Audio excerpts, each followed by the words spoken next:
आदर्श भोई समाज सेवाभावी संस्था महाराष्ट्र प्रदेश संस्थापक अध्यक्ष कृष्णा फुलपागारे यांच्या वतीने भोई समाजातील गुणवंत विद्यार्थ्यांचा तिसरा गुणगौरव सोहळा संपन्न।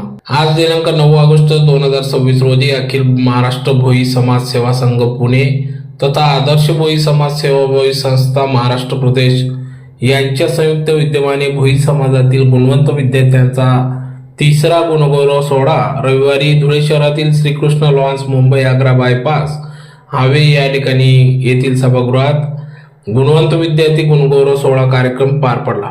यावेळेस कार्यक्रमाच्या सुरुवातीला सर्व महापुरुषांच्या प्रतिमा पूजन करून दीप प्रज्वलन करून कार्यक्रमास सुरुवात करण्यात आली। तर कार्यक्रमाप्रसंगी या ठिकाणी समाजातील विद्यार्थ्यांनी शैक्षणिक क्षेत्रात केलेल्या उल्लेखनीय कामगिरीचा गौरव करण्याच्या उद्देशाने या कार्यक्रमाचे आयोजन करण्यात आले होते। यात इयत्ता 10वी 12वी बोर्ड परीक्षेत 75% व त्यापेक्षा अधिक गुण मिळवून उत्तीर्ण झालेल्या विद्यार्थी गुणवंत विद्यार्थ्यांचा सोहळ्यात सत्कार करण्यात आला। कार्यक्रमाचे अध्यक्ष तथा उद्घाटक डॉक्टर सचिन डोले, प्राध्यापक व विभाग प्रमुख तथा बालरोग चिकित्सा शास्त्र वैद्यकीय महाविद्यालय नंदुरबार हे अध्यक्षस्थानी होते। तर कार्यक्रमाचे मंच संचालक तथा आयोजक श्री कृष्णा रामचंद्र फुलपागारे, कार्यक्रमाचे निवेदक तुळशीराम विठ्ठल मोरे, सेवानिवृत्त शासकीय अधिकारी धुळे तथा प्रदेश सचिव मान्यवर यांच्या प्रमुख उपस्थितीत सदर गुणगौरव सोहळा कार्यक्रम पार पडला। तर कार्यक्रमाप्रसंगी या ठिकाणी मुंबई प्रशासन,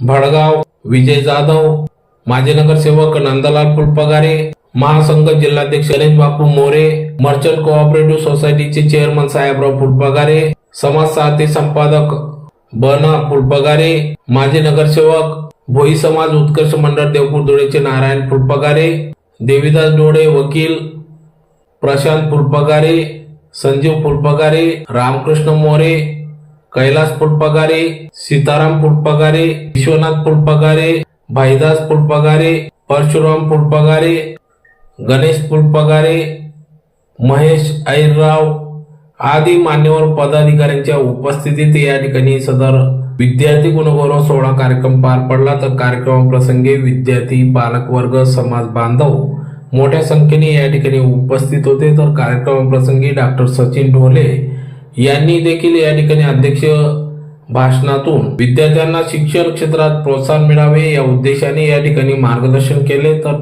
कार्यक्रमा संदर्भात आदर्श भोई समाज सेवाभावी संस्थापक अध्यक्ष तथा अखिल महाराष्ट्र भोई समाज सेवा संघ पुणे जिल्हाध्यक्ष कृष्णा फुलपागारे यांनी देखील या ठिकाणी कार्यक्रमाचे नियोजन केले। तर यापुढे देखील असे समाजहित उपक्रम विद्यार्थ्यांना प्रोत्साहन देण्याचे कार्य संस्थापित केले जाईल असा विश्वास त्यांनी या ठिकाणी व्यक्त केला।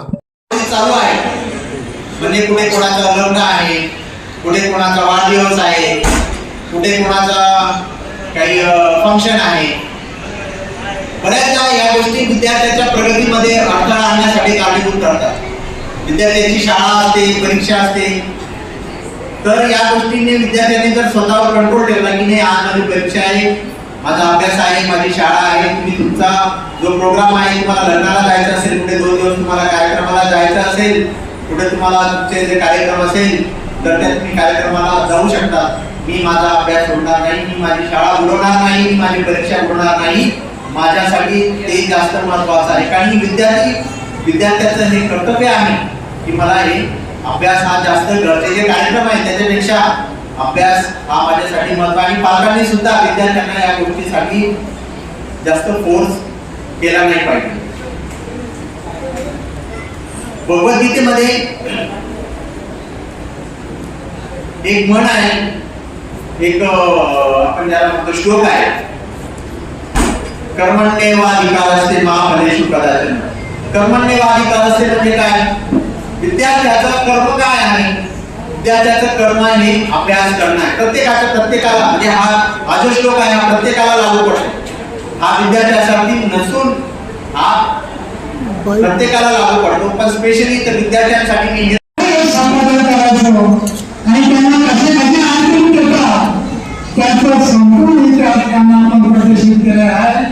आणि गुणांकरिता त्यांनी यशवंतरित्या त्यांनी हा त्यांचा जो सचिव आहे, त्याचं जो मार्गदर्शन आहे, त्यांनी आपल्या हृदयात नामकरण करावं असे मी सगळ्याच्या त्यांना निमंत्रण दिलेलं आहे. धन्यवाद.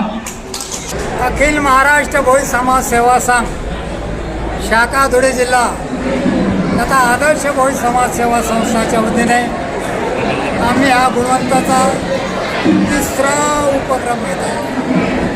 हा उपक्रम घेण्यामागे एक उद्देश एकच की हे गुणवंत विचारते, हे यशवंत विद्यार्थी आपल्या जीवनाच्या प्रवासामध्ये IAS, IPS, IFS अधिकारी होतील आणि आपल्या समाजाचे नाव लौकिक करतील.